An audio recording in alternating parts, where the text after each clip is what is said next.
Kasuotan ng isang matutubong kababaihan na binigyan ng modernong mukha ng makabagong panahon.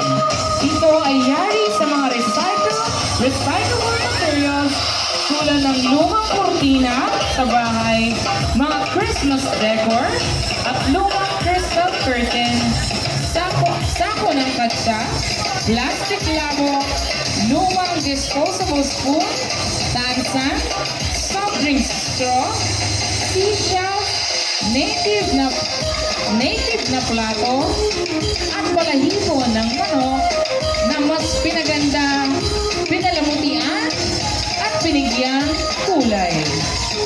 Ang kanyang lampara ay sumisimbolo sa isang ina na nagbibigay ilaw at liwanag sa kanyang tahanan, pati ang kanyang basket. Sa lakot at pamaypay ay sumisimbolo sa pagiging masipag, matiyaga at maarugang ina.